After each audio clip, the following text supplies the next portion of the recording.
सैकड़ों करोड़ों कल्पों तक कर्म इतने जमा है कि अगर हम भोगें तो नष्ट नहीं हो। और बिना भोगे ना भुक्तम क्षीयते कर्म, बिना भोगे कर्म नष्ट होगा नहीं अन्य किसी उपायों से। यह बात समझ में यदि आ जाए तो बहुत जल्दी हमारा मंगल हो जाए, कल्याण हो जाए कि कर्म इतना बलवान। ये अज्ञानी जीव इस बात को ना समझ के मनमानी आचरण करते चले जा रहे हैं। मनमानी आचरण, होड़ लगी है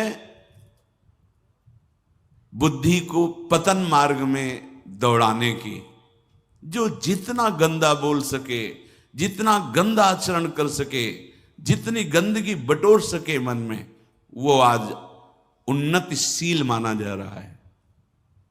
इस सृष्टि का बड़ा सा बड़ा कोई भी पद या कोई भी भोग, इतना आप समझ लीजिए, भगवान ने दुख योनया कहा है, मतलब उससे केवल दुख ही प्रकट होगा।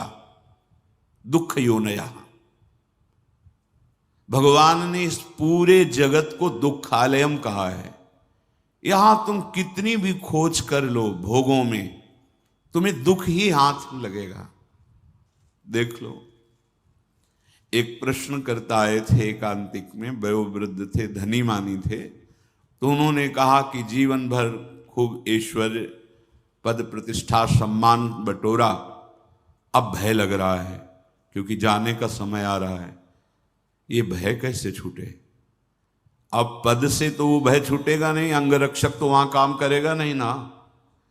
मृत्यु के सामने यहां मृत्यु लोक का कोई भी अंगरक्षक काम नहीं कर सकता।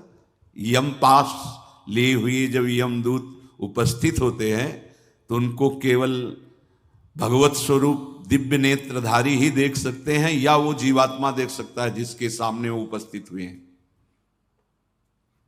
यहां का रुपया तो घूस काम करेगी नहीं कि यमदूतों को दे दे कि 2 महीना की और छुट्टी दो फिर हम साथ चलेंगे।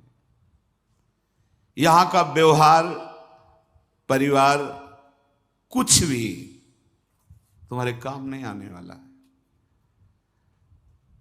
और जो काम आने वाला है उस हरि से तो संबंध ही नहीं माना, जिनका नाम, जिनका लीला गुण तुम्हारा परम साथ देने वाला, परम मंगल करने वाला। सब के सब भोग में एक विष छुपा हुआ है।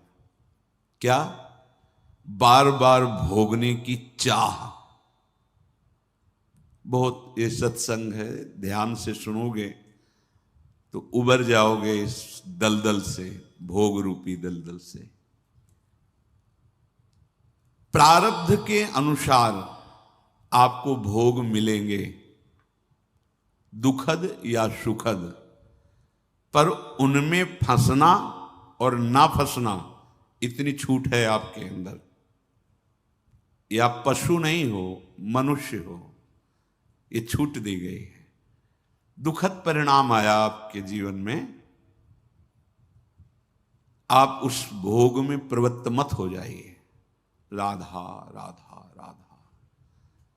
हमारे ही किसी कर्म को पवित्र किया जा रहा है, जो मलिन कर्म के द्वारा हमारा हृदय मलिन हुआ उसे दुख देकर पवित्र किया जा। राधा राधा।